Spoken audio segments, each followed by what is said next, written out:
UPSC prep lab, आपकी तैयारी हमारी जिम्मेदारी।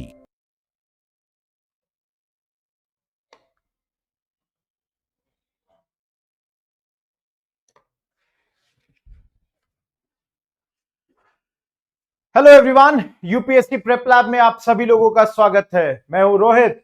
मेरे साथ आप कवर कर रहे हैं एनसीईआरटी सीरीज को, जहां आज क्लास 8 के हिस्ट्री के सेकंड चैप्टर में हम बात करेंगे the rise of the Marathas की। We will talk about the power that challenge the Mughals, जो इंडिया के थ्रोन के द बिगेस्ट कंटेंडर थे after the Mughals, but unfortunately they could not attain it. But then जितने समय भी रहे उस बीच में, thanks to the visionary leadership of Chhatrapati Shivaji Maharaj, ये मराठास की स्टोरी जो है, that's the story of courage, strategy, Swaraj. यहां पे हम इस चैप्टर में इनके विजनरी लीडरशिप को देखेंगे, इनके गोरिल्ला टैक्टिक्स को देखेंगे, इनके पावरफुल एक्सपेंशन को देखेंगे। We shall look into all of that. So without wasting the time, let's begin with the chapter. Everyone, chapter की शुरुआत एक कोटेशन से हो रही है। इस कोटेशन को you can see Ramchandra Pant Amatya इनके द्वारा दी गई है। ये कह रहे हैं, among the merchants the hat wearers like the Portuguese, the English, the Dutch, the French and the Danes also conduct trade, but they are not like other merchants. तो ये जो यूरोपियंस है उनके बारे में कहा जा रहा है कि ये बाकियों की तरह नहीं है। They are fully intent on entering this land, increasing their territory and propagating their religion. तो आप देख सकते हैं, हमारे एरियाज को कैप्चर करना, अपने रिलीजन को प्रोपोगेट करना, और हमारे एरियाज में एंट्री उनका मेन इंटेंट है। They are obstinate people and navy and gunpowder their chief weapons. So you can see ये पावर का इस्तेमाल करके हमको ऑक्युपाई करने की कोशिश कर रहे हैं। Their traffic should be controlled and they shouldn't be allowed to build strong buildings. So everyone, ये आप क्लियरली देख सकते हो कि Marathas I'm sorry, they are understanding कि सबसे बड़े चैलेंजर हमारे लिए कौन है? These are these Europeans. So everyone, शुरुआत में इस चैप्टर के this I would say timeline has been given. तो यहां पे 1630 में छत्रपति शिवाजी महाराज के जन्म से लेकर 1818 जब थर्ड एंग्लो मराठा वॉर खत्म होता है, and with that the Maratha power ends, उस पीरियड को हम लोग पढ़ने जा रहे हैं। नाउ छत्रपति शिवाजी 1630 में इनका जन्म हुआ एंड ही डाइड इन 1680। सो इसको आप देख सकते हैं, इनके जीवन काल के 50 साल को हम देखेंगे। इसके बाद मेजर इवेंट होगा 1761 में, जो बैटल ऑफ पानीपत हुआ, एंड लेटर आपका first Anglo Maratha war 1775 to 82, यहां नहीं दिया हुआ है, 1803 टू 05 में सेकेंड एंग्लो मराठा वॉर, और third Anglo Maratha war that is happening in 1817-18। Now everyone, आज मैंने आप लोगों के लिए इस लेक्चर में एक इनोवेशन किया है। इनोवेशन क्या है, मैं आपको 1 मिनट में दिखाता हूं। दैट इज, मैंने पहले से हर कुछ मैं लिख कर लाया हूं आपके लिए, so that we will do the chapters quickly और आपको सारी चीजें समझ में आएंगी। याद रखिएगा एवरीवन, ये सारी चीजें आपको सिर्फ और सिर्फ यूपीएससी प्रेप लैब पे मिलती है, जो कि इंडिया का सबसे एफोर्डेबल प्लेटफॉर्म है। 1 रुपया, जी हां, मात्र 1 रुपया देकर आप 2 दिन के लिए हमारे चैनल को सब्सक्राइब कर सकते हैं, तमाम लेक्चर्स को देख सकते हैं, and I am sure you will like the lectures. आप उसको मंथली या ईयरली बाद में सब्सक्राइब कर सकते हैं, and the monthly fees is less than 1000 rupees including GST. तो भाई, आप लोगों ने अगर अभी तक सब्सक्राइब नहीं किया तो सब्सक्राइब करें। At the same time everyone, video को लाइक जरूर करें, चैनल को सब्सक्राइब कर ले, शेयर करें दोस्तों से, और लास्ट में कमेंट करना ना भूले। ना एवरीवन, शुरू करते हैं। पहली चीज है, कौन है मराठा? मराठा भाई, ये लोग हैं native to Deccan plateau. Deccan plateau जो आज का महाराष्ट्र, तेलंगाना, आंध्रा, इन सब एरियाज में जो है, वहां पे ये मराठास थे, मराठी बोलते हैं। मराठी भाषा बड़ी रिच भाषा है, इसकी अपनी एक long rich continuous literary history थी सिंस द 12th सेंचुरी। अब यहां पर महाराष्ट्र में 13वीं सेंचुरी में महाराष्ट्र को रूल करते थे यादव डायनेस्टी। यादव डायनेस्टी को डिफीट करते हैं खिलजीज अराउंड 14th सेंचुरी में। खिलजीज हैव ओवररन इट, सो इनकी कैपिटल होती थी देवगिरी, प्रेजेंट डे दौलताबाद में। ना एवरीवन, यहां पे यू कैन अंडरस्टैंड कि महाराष्ट्र में भक्ति मूवमेंट जो है इससे पहले समय से प्रोपोगेट हो रही थी। And that's why you can see the pictures of Sant Ramdas and postal stamp showing Sant Tukaram. So everyone, if you see here, राजा महाराजा बदल रहे हैं, चेंजेस हैपन हो रहे हैं, but then within these changes the cultural traditions were continuing, specifically the Bhakti movement. So 7वें से 17वें सेंचुरी के बीच में यहां पे भक्ति मूवमेंट जो है वो स्पिरिचुअल अपलिफ्टमेंट के लिए काम कर रहा था। इन भक्ति मूवमेंट के जो सेंट्स थे वो अलग अलग डाइवर्स बैकग्राउंड से आए थे, और सेंट्स के नाम आप देख सकते हैं, ज्ञानेश्वर, रामदास, तुकाराम, नामदेव, ये तमाम लोग थे। They used to compose the devotional songs, they used to compose the poetry, and इन्होंने कई सारे हिंदी में जो किताबें आपकी संस्कृत में लिखी गई जैसे उपनिषद, भगवत गीता, उनको ट्रांसलेट किया उस जमाने में इन्होंने in Marathi. So everyone, because of the work done by them, आपको महाराष्ट्र में एक सॉलिड कल्चरल फाउंडेशन मिला, और इस सॉलिड कल्चरल फाउंडेशन ने, I add something over here, this solid cultural foundation ने help the Marathas in the long run, इसने मराठास को मदद की। अब एवरीवन, आप देख सकते हैं यहां पे कि हम लोग अब छत्रपति शिवाजी महाराज की बात करेंगे, क्योंकि इन्होंने इस पावर को रियली एक्सपैंड किया। तो 17वीं शताब्दी आते आते कई सारे मराठा चीफ जो है वो चाहते थे सॉवरिटी स्टैब्लिश करना, बट अल्टीमेटली ये कर पाए छत्रपति शिवाजी महाराज। तो इनके पर्सनल लाइफ के बारे में अगर थोड़ा बताया जाए तो ये भोसले क्लैन को बिलोंग करते हैं। पिताजी का नाम शाहजी, माता का नाम जीजाबाई।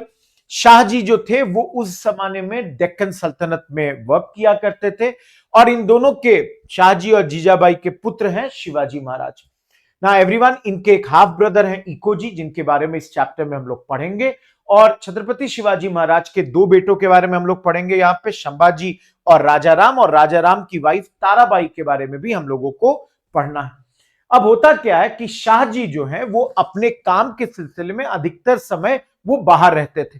तो शिवाजी महाराज जो है वो अपने जागीर मतलब प्रॉपर्टी, पुणे में ये बड़े होते हैं, under the watchful eyes of उनकी मदर जीजाबाई और कुछ ट्रस्टेड ऑफिशियल्स के अंडर में ये बड़े हो रहे हैं। एट द एज ऑफ 16 ये बहुत सारा मिलिट्री कैंपेन्स चलाते हैं, और इन मिलिट्री कैंपेन से ये पुणे एरिया में अपने आप को कंसोलिडेट करते हैं, अपने पावर को कंसोलिडेट करते हैं। उस जमाने में ये समझते हैं कि किलों की बहुत बड़ी महत्व है, इंपॉर्टेंस है, इसलिए इन्होंने बहुत सारे अनऑक्युपाइड, निग्लेक्टेड फोर्ट्स को उस वक्त कैप्चर किया, और इस तरीके से इनका जो विजन है स्वराज्य का, एक सॉवरेन किंगडम का जो विजन है वो यहां पे डेवलप होता है। एंड एवरीवन, आप देखेंगे ये विजन जो है आपके पॉलिटिकल फील्ड में, इकोनॉमिक फील्ड में और कल्चरल फील्ड्स में, इन तमाम फील्ड्स में ये विजन आप लोगों को देखने को मिलेगा। ना एवरीवन, जैसे मैंने अभी आपको बताया किलों की importance, so everyone you can see this is Sindhugarh fort. बहुत सारे इंपॉर्टेंट मराठा लैंडस्केप्स के 12 फोर्ट्स को हम लोग आर्ट एंड कल्चर में पढ़ चुके हैं। सो एवरीवन, छत्रपति शिवाजी महाराज वेस्ट कोस्ट की तरफ ये एक्सपैंड कर रहे थे, एंड ही अंडरस्टूड कि आपको एक इंपॉर्टेंट नेवी होनी चाहिए। सो इन्होंने जब एक्सपेंशन किया वेस्ट कोस्ट में, he understood the need for navy. ये उस जमाने के लिए एक बहुत ही रिवॉल्यूशनरी स्टेप है। क्यों रिवॉल्यूशनरी स्टेप है? इसका रीजन सिंपल ये है कि इवन स्टैब्लिश्ड रूलर्स जैसे आपके बहमनी, बीजापुर के जो आदिल शाहीज थे, उनके पास भी नेवी नहीं थी मजबूत। उनके मर्चेंट शिप्स चलते थे बट नेवी नहीं है। इवन मुगल्स, उनके पास लिमिटेड नेवी थी।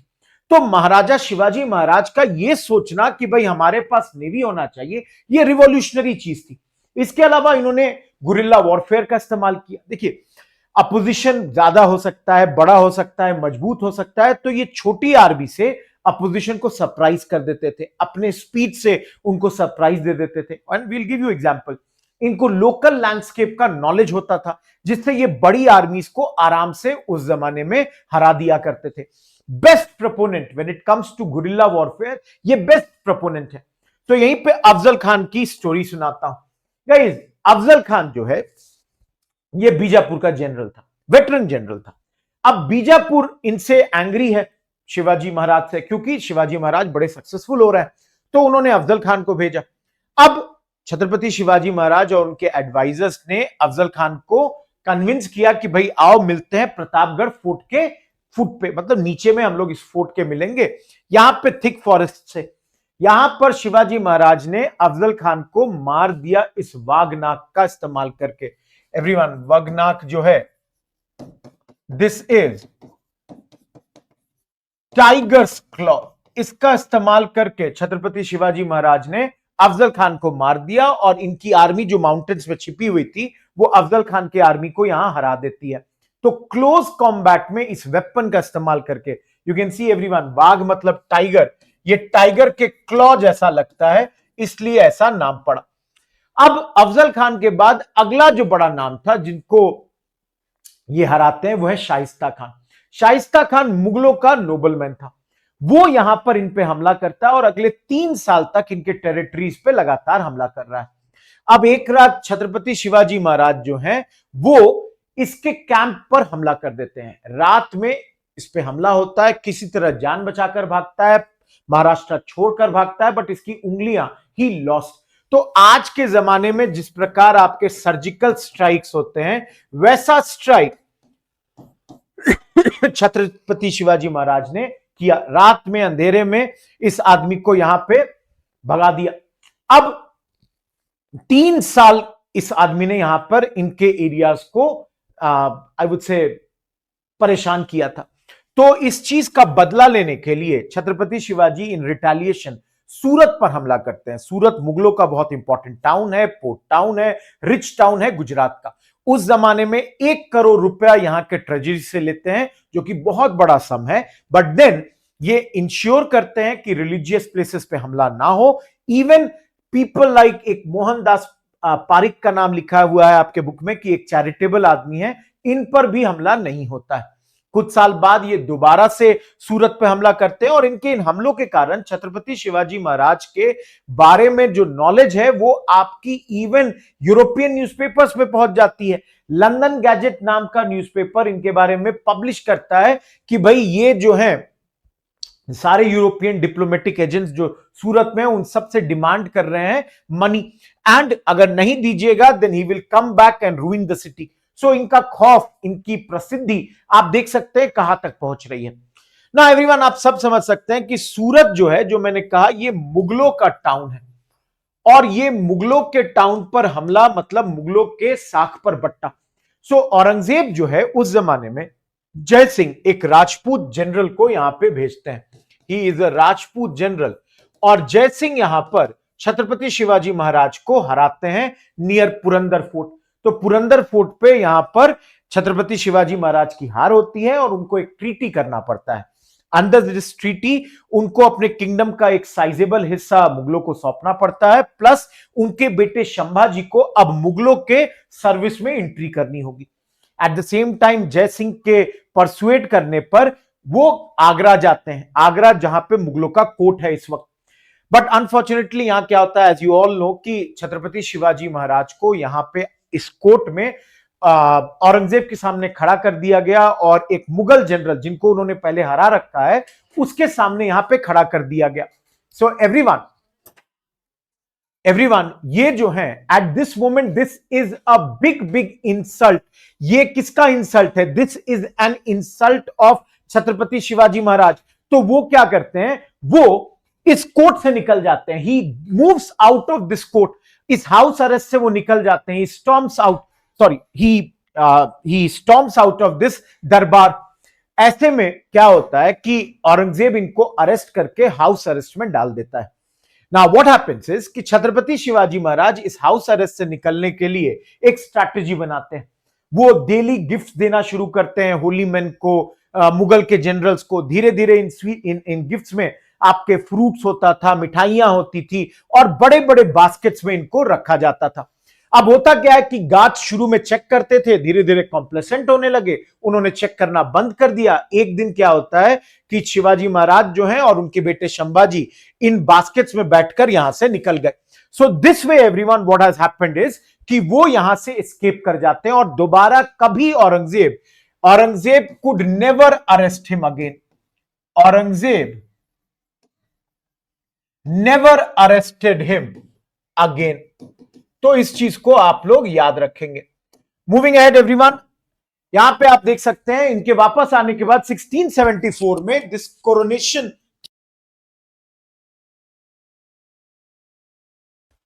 1674 में दिस कोरोनेशन इनका राज्याभिषेक होता है।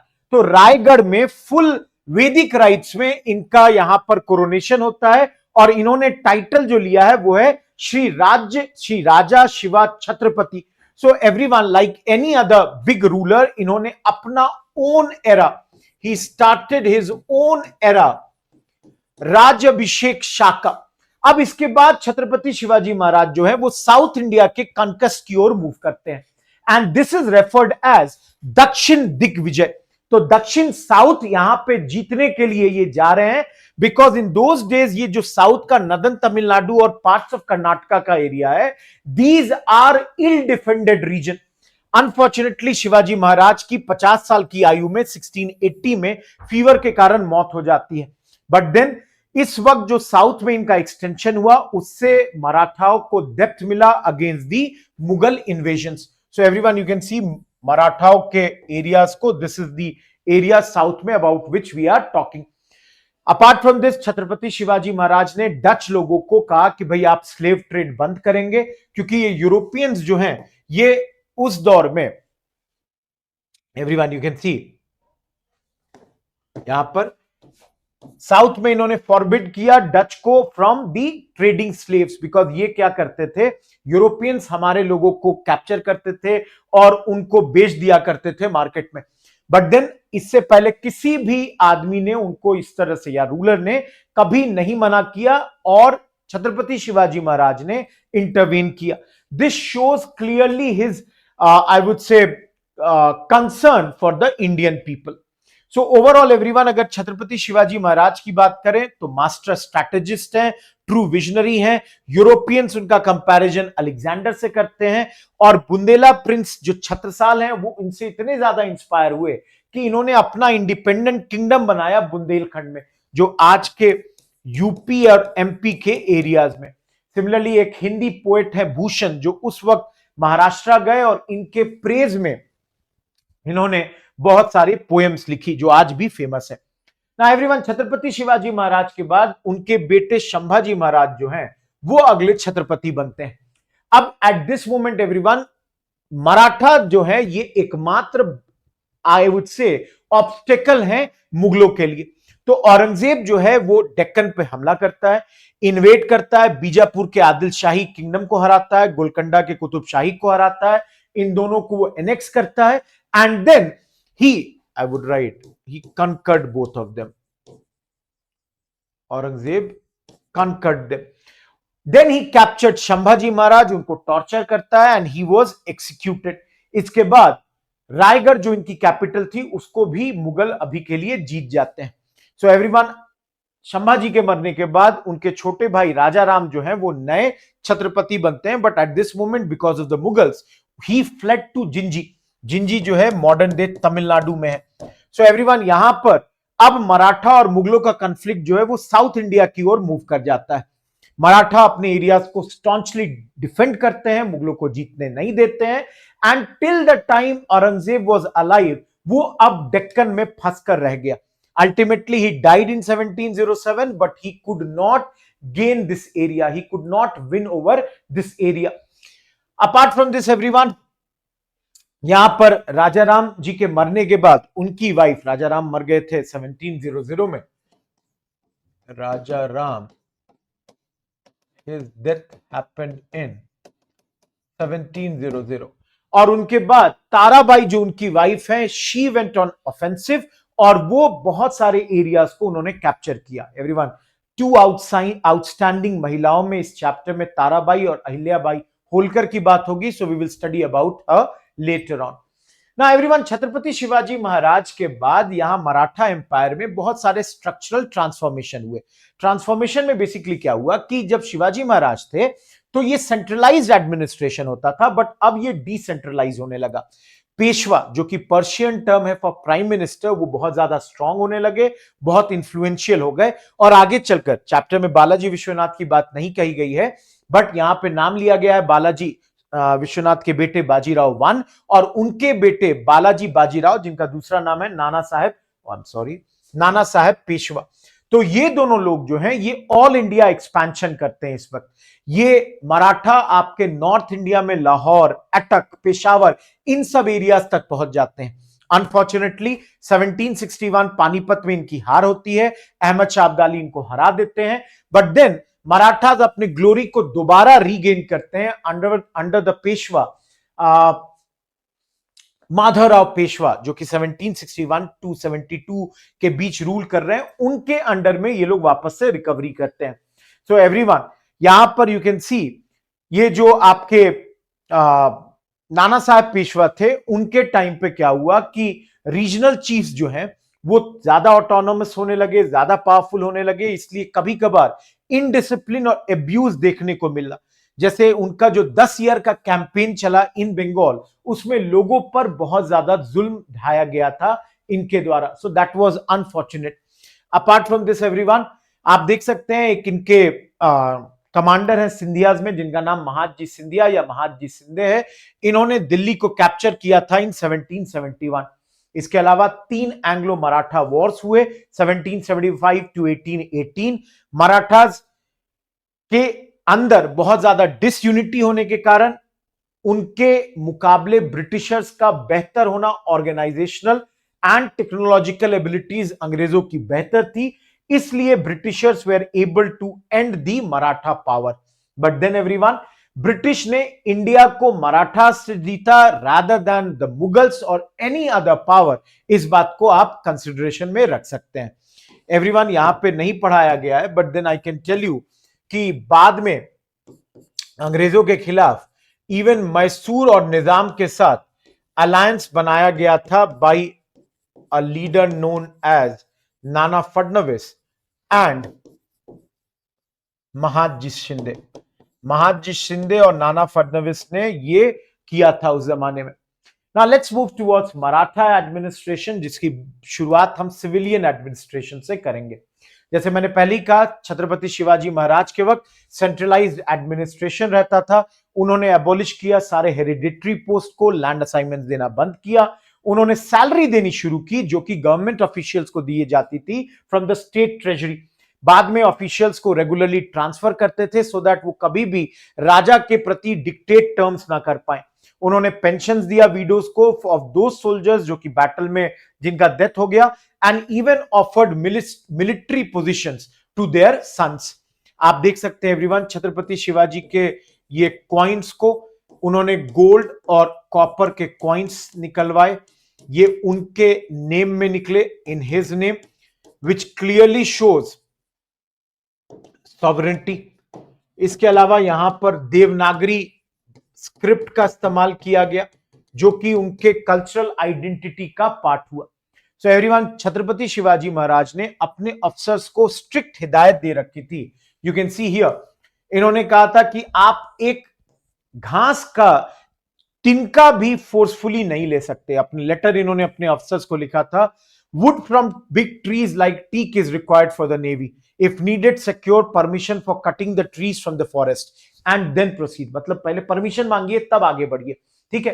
Other trees like the mango and jackfruit are also useful. आम और आपके कटहल के पेड़ भी इंपॉर्टेंट है, उनको टच मत करिए, बिकॉज अगर ये ट्रीज आप काट देंगे तो हमको सालों लगेंगे मैच्योर करने में, एंड पीपल जो है वो उसको लुक आफ्टर करते हैं like their own children.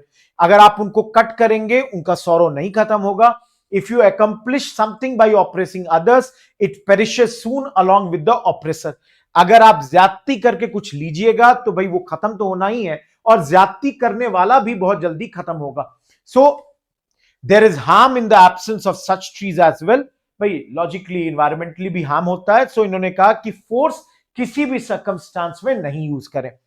Now Marathas उस दौर में टैक्स कलेक्ट करते थे। दो टाइप का टैक्स है, चौट 25% दैट इज 1/4, और additional 1/10 that is 10% from the provinces.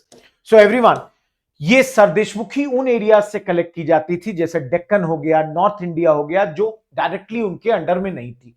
So basically इसके थ्रू वो लोगों को ये कह रहे हैं कि भाई हम आपको प्रोटेक्शन देंगे और आपके इंटरनल एडमिनिस्ट्रेशन में हम इंटरफेयर नहीं करेंगे। तो ये एक तरह से प्रोटेक्शन मनी ले रहे हैं। इसके अलावा एवरीवन, मुगलों ने भी इस पूरे स्ट्रैटेजी, इस पूरे चीज को अप्रूव कर रखा था and later many of these provinces ये मराठा एम्पायर का पार्ट बन गया। ना एवरीवन, यहां पे अष्ट प्रधान को देखते हैं, जो 8 ministers used to be there. ये छत्रपति शिवाजी महाराज का इनोवेशन है। Ashta Pradhan Mandal, council of 8 ministers, उनको असिस्ट करता था in administration. So everyone, you can see यहां पे प्रधान है, who is the prime minister, Amatya है, who is the finance minister, Mantri है, इंटेलिजेंस ऑफिसर, सुमंत है, minister for foreign affairs, Senapati है, commander in chief, Pandit Rao है, the head of religious affairs, Nyayadhish है, he is the chief justice, and Sachiv है, who is the land revenue minister. So ये तमाम आपके 8 ministers होते थे और अष्ट प्रधान। ना एवरीवन, इनके सिक्कों को आप देख सकते हैं। मराठा जो है, शुरू में इन्होंने अडॉप्ट किया मुगल स्टाइल कॉइन्स। गाइस, इसका रीजन है कि ये जो कॉइन्स थे ये बड़े पॉपुलर थे, ठीक है। बट देन एवरीवन, इन्होंने अपने भी सिक्कों का एडिशन किया। जैसे एवरीवन, इनके कॉइन को गणपति पंत प्रधान रूपी कहा जाता था। गाइस, ये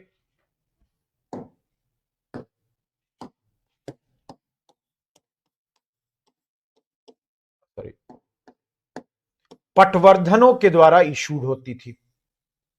these were issued by Patwardhans in 19th century. ये लोग जनरल्स होते थे under Peshwa.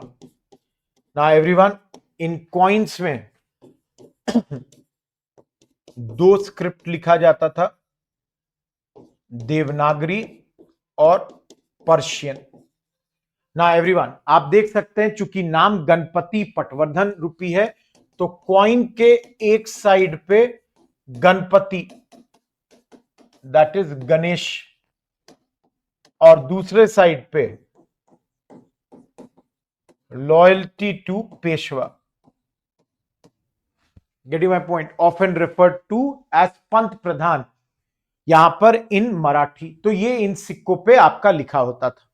Next is military administration. Everyone, infantry, cavalry, navy, सब कुछ था इनके आर्मी में।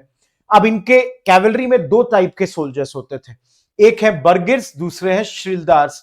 बर्गिर्स वो हैं जिनके हॉर्स और इक्विपमेंट का पैसा सरकार देती थी, दूसरी तरफ हॉर्स एंड इक्विपमेंट का पैसा खुद सोल्जर को खुद को देना होता था, उनको शिलदार्स कहते थे। अपार्ट फ्रॉम दिस एवरीवन, इनके कमांडर है महादजी सिंधिया, जिनके पास बहुत बड़े large style of European army थी। ये समझ रहे थे, ही अंडरस्टूड कि भाई ये जो यूरोपियन आर्मी है सुपीरियर है, they are discipline, so they understood superiority as well as the fact that European forces were discipline. इसको इन्होंने समझ लिया। सो एवरीवन, महादजी सिंधिया जो हैं, इन्होंने लार्ज आर्मी यूरोपियन स्टाइल में डेवलप की। इसके अलावा रॉकेट्स का इस्तेमाल किया जाता था since the days of Chhatrapati Maharaj, और 1770 आते आते मेटल ट्यूब रॉकेट्स का भी इस्तेमाल किया गया। इनके हथियारों को देख सकते हैं एवरीवन, गन्स का भी इस्तेमाल करते हैं, स्वॉर्ड्स का इस्तेमाल करते हैं, लैंसेस का इस्तेमाल करते हैं। These all are the various weapons used by them.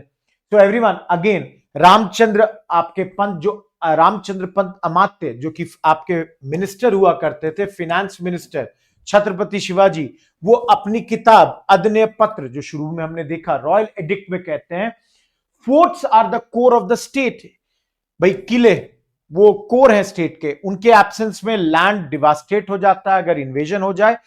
That is why all the former kings secured their country by building forts. हमारा kingdom, Maratha kingdom, was created by the late great master Shivaji. इन fort से ही इन्होंने बनाया। ये कहते हैं great enemy like Aurangzeb, Aurangzeb को ग्रेट एनिमी कहा जा रहा है, invaded this kingdom, conquered great empires like Bijapur and Bhagnagar, but it was due to forts that Maratha state survived in spite of the onslaught. So in forts, kilo के कारण बच गए। तो फोर्ट्स जो है main stay of Maratha power, और छत्रपति शिवाजी महाराज ने कई सारे फोर्ट्स को बनाया और उनको कंट्रोल किया। एक एग्जांपल देख सकते हैं everyone, this is the Raigarh fort. इसका एंट्रेंस देखिए, यहीं पे 1674 में छत्रपति शिवाजी महाराज की कोरोनेशन हुई थी, एंड यहां से फॉर्मल बिगिनिंग जो है वो होती है ऑफ मराठा एम्पायर, यहां से इसकी बिगिनिंग हो जाती है। Now moving ahead everyone, you can C maritime supremacy भी इन्होंने अचीव की।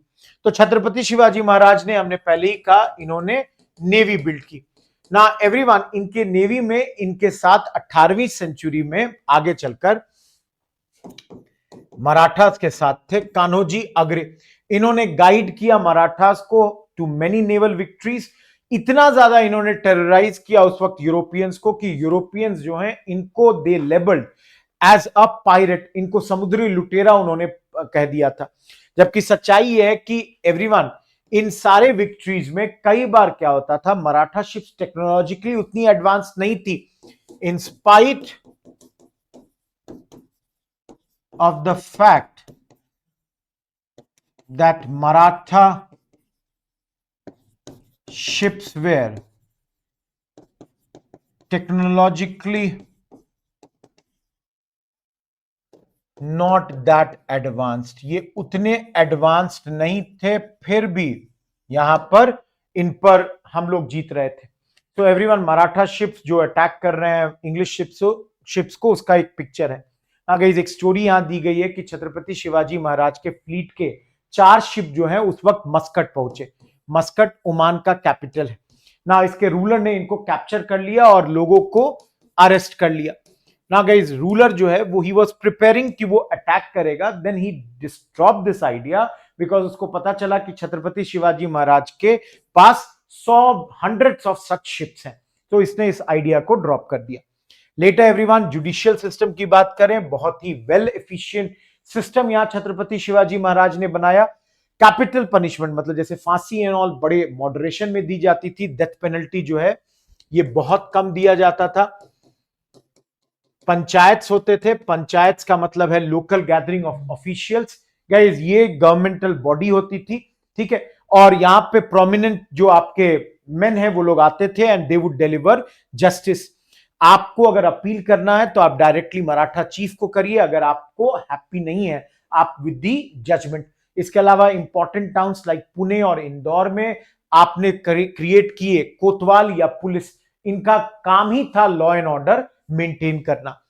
Then move to the trade network. Shivaji Maharaj के टाइम ट्रेड भी बहुत फल फूल रहा था, उन्होंने इंकरेज किया एक्टिवली। मैरीटाइम फॉरेन ट्रेड खुद के वक्त भी कर रहे थे। रेगुलरली उनके ऑफिशियल्स जो हैं अपने शिप्स भेजते थे, यमन में मोका, ओमान में Muscat, Malacca in Malaysia.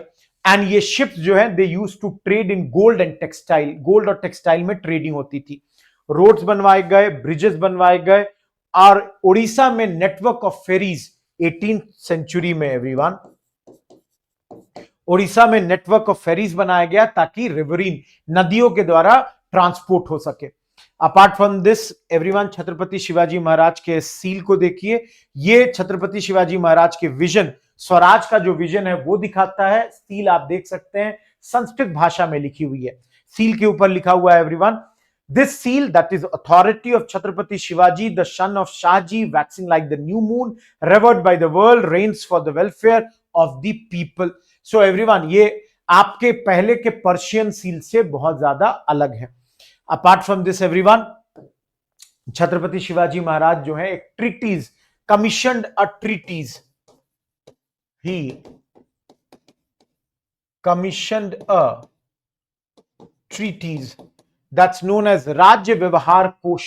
Everyone, इसका पर्पस था कि मराठी लैंग्वेज को प्रमोट किया जाए। तो संस्कृत वर्ड्स के इक्विवेलेंट जो थे वो दिए गए for the prevalent Persian words. तो पर्शियन के जगह यहां पे संस्कृत शब्दों का इस्तेमाल किया गया। और गाइस इसी के कारण मराठा डिप्लोमेसी में आपके बाहरी शब्दों का इस्तेमाल कम हुआ। ना he is a devote Hindu, और आप सभी लोग जानते हैं इनका जो फ्लैग था that is saffron coloured flag. इन्होंने डेसिक्रेटेड टेम्पल्स को रीबिल्ड किया, संस्कृत और मराठी लिटरेचर को प्रमोट किया। और गाइस इनके कारण क्या हुआ कि इनके एग्जाम्पल से लोग प्रेरित हुए। तो जो भोसले रूलर्स होते थे नागपुर के, उनके एफर्ट्स के कारण जगन्नाथपुरी जहां पे वर्शिप कई बार मुगलों के कारण रुक जाती थी, वो वर्शिप जो है यहां पर रिवाइव हुई उस वक्त। ना एवरीवन, माइटी विमेन में यहां दो नामों को दिया गया है, अहिल्याबाई होलकर और ताराबाई। ताराबाई को आपने पहले देखा, she is the architect of northward expansion. अपने पति के मरने के बाद इन्होंने मुगलों को रेसिस्ट किया and preserve the Maratha independence उस क्रिटिकल पीरियड में। दूसरी बड़ी महान महिला है अहिल्याबाई होलकर। इन्होंने अपने बेटे और हस्बैंड को खो दिया and after that she govern the state for 30 years. Kashi Vishwanath temple जिसको औरंगजेब ने डिस्ट्रॉय किया, और सोमनाथ टेम्पल जिसको आपके महमूद ऑफ गजनी ने डिस्ट्रॉय किया, इन दोनों को इन्होंने रीबिल्ड किया। इसके अलावा she is credited for promoting Maheshwar weaving. Guys ये महेश्वर वीविंग इंडस्ट्री मध्य प्रदेश में प्रमोट इन्होंने किया, जिसके कारण ट्रेडिशनल हैंडलूम क्राफ्ट जो है यहां पर रिवाइव होता है। Last but not the least everyone, ये छत्रपति शाहू महाराज की हैंडराइटिंग है in Modi script. So everyone, Modi script जो है ये कर्सिव फॉर्म ऑफ देवनागरी है, और ये मेन स्क्रिप्ट थी जिसमें मराठास जो हैं उस जमाने में कॉरेस्पॉन्डेंस किया करते थे। लास्टली एवरीवन, आप लोगों ने मैप में देखा, एक मराठास आपके महाराष्ट्र वाले एरिया में, दूसरे आपके कर्नाटका तमिलनाडु में। तो थंजावुर प्रेजेंट डे तमिलनाडु वाले एरिया में इनके हाफ ब्रदर जिनका नाम मैंने पहले लिया इकोजी, उन्होंने कनकर कर लिया था, कैप्चर कर लिया था थंजावुर रीजन को। सो लेट 17th सेंचुरी में 10 यहां पे मराठा रूल शुरू हुआ। खास बात क्या है एवरीवन कि इस एरिया में, बिकॉज ये तमिलनाडु वाला एरिया है, इसके पहले जो रूलर्स थे वो तेलुगु बोलते थे, महाराष्ट्र से ये लोग आए तो मराठी बोलते थे। तो यहां का जो लैंग्वेज जो कल्चर है वो मल्टीलिंगुअल हो गया, बहुत सारे इन्फ्लुएंसेस आए, और यहां पर एक सिंक्रेटिक कल्चर जो है वो डेवलप होता है। And because thanks to the rulers over here बहुत सारे इनोवेशन हम लोगों को देखने के लिए मिलता है। Next slide is very important from the exams perspective everyone. So everyone, इसमें सबसे इंपॉर्टेंट है सरफोजी 2। ये इंडियन और यूरोपियन लैंग्वेजेस जानते थे, खुद बड़े टैलेंटेड म्यूजिशियन थे, इन्होंने पैट्रोनाइज भी किया टैलेंटेड म्यूजिशियंस को। इनके टाइम पे कर्नाटिक म्यूजिक जो शुरुआती शेप है यहां पे लेती है, अर्ली स्टेजेस और भरतनाट्यम को भी यहां प्रमोट किया जाता है। सरफोजी ने लिखा एक किताब देवेंद्र कुरवंजी, जिसमें उस जमाने में वर्ल्ड ज्योग्राफी के बारे में जो नॉलेज था वो इन्होंने यहां पे डाला। इसके अलावा इन्होंने मेडिसिन में इन्वेस्ट किया, एक धनवंतरी महल को बनवाया जो कि सेंटर ऑफ मेडिसिन थी, जहां पे इंडियन और वेस्टर्न मेडिसिन दोनों का इस्तेमाल किया जाता था। लास्टली एवरीवन, इन्होंने एक प्रिंटिंग प्रेस भी चलाया, जो कि पहला एग्जाम्पल है एक नेटिव रूलर के द्वारा प्रिंटिंग प्रेस चलाने का। लास्टली एवरीवन, अगर ये फोटो देखिएगा बृहदेश्वरा टेम्पल में, ये इंस्क्राइब्ड है उनके वॉल्स पर, दीवालों पर, हिस्ट्री ऑफ भोसले फैमिली, जो कि उस दौर का one of the biggest, I would say this is the example, largest inscription जो आपको दिखता है। Lastly everyone, he was a patron of arts. ये रूलर्स जो हैं देवर खुद यहाँ के रूलर जो है पेट्रन ऑफ आर्ट्स थे, ड्रामेटिस्ट थे, पोएट्स थे। तो that was the case. So guys, Maratha legacy क्या है? इन्होंने मुगलों को चैलेंज किया, नए गवर्निंग सिस्टम को स्टैब्लिश किया, लोकल हिंदू ट्रेडिशंस को स्टैब्लिश किया, और लेटर एवरीवन इन्होंने इंस्पायर किया इंडियन फ्रीडम मूवमेंट को भी। So everyone, that all from this chapter. But then again everyone, I hope बताइए कमेंट में कि how did you like this, कि पहले से लिख कर लाता हूं सो दैट आपका समय जो है काफी बच जाता है। So with that everyone, we are done with this lecture. Like जरूर करेंगे, सब्सक्राइब जरूर करेंगे, हमारे टेलीग्राम चैनल से जुड़ जरूर जाइएगा। आप प्रेपलैब के टेलीग्राम चैनल से जुड़ जाइए, मैंने लिंक दे दिया है। एंड एवरीवन, अगर अभी तक सब्सक्राइब नहीं किया हमें तो सब्सक्राइब करिए, सिर्फ with ₹1। And till then, goodbye, thank you.